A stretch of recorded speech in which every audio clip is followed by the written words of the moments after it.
Because it's not that big of a sport in this country. It's not. Isn't It it? can't get I there. look, I think it can get there, and if we want to switch topics into where do we see the sport going, I think it can, but it's still behind NFL, it's behind the NBA, it's probably above hockey, and I feel like it's battling MLB for that third place spot.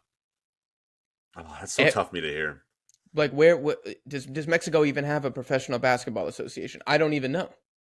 Does anybody give a shit about that sport over in Mexico? Where are the other domestic leagues competing in Mexico and Argentina, for that matter? I'll throw that country in, competing for the attention of footballing fans.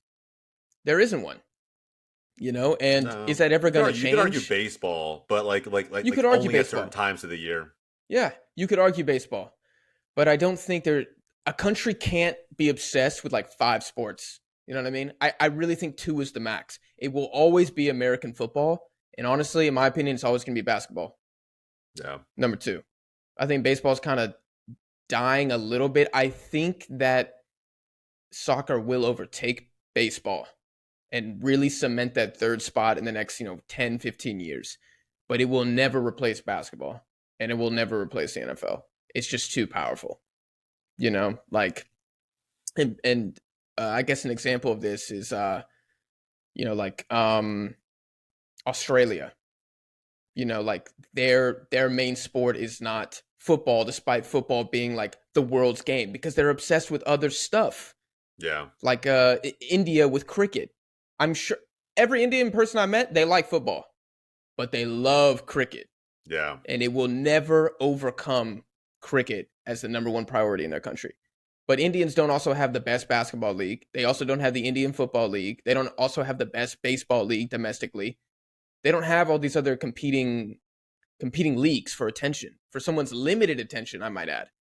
I mean, you and we just had a discussion off screen about it's exhausting having to keep up with all these leagues and all these Yeah. games. You literally have to live on the couch every weekend.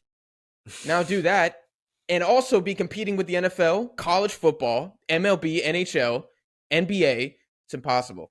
March Madness, which is about to end in Houston, I believe.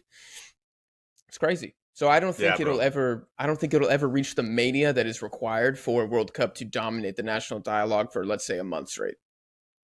Yeah, and not to mention the fact that, like, in order for the sport to take off in a big way, the domestic league that you have has to be, top tier. It just has to be, right? The league itself has to be competing with the other franchise sports and leagues that are in your country. And I mean, not only is professional football abroad not competing to an extent, right, with the other professional franchise leagues, but then you kind of have to like really dwindle it Mm-hmm. down for MLS because MLS needs all the help it can get right now, and it's nowhere near the NBA, NFL. I mean, you almost wonder like if college football was in season right now, or if MLS started when college football was in season, would it get even half the viewership that it gets? I don't know, right? It's one of my biggest gripes of the league and our culture here in general. But look, I don't want to go too far down Jose, that that's rabbit hole. I'm not that's going to ask probably that a very question. good point that you bring up, and that there's probably a reason that they don't play during college football season, outside of the snow and everything being a nightmare for the northern teams. I bet the Yeah, people who control MLS and the scheduling, they know they're second fiddle, yeah, if not third fiddle. They can't compete with that stuff, so move the calendar.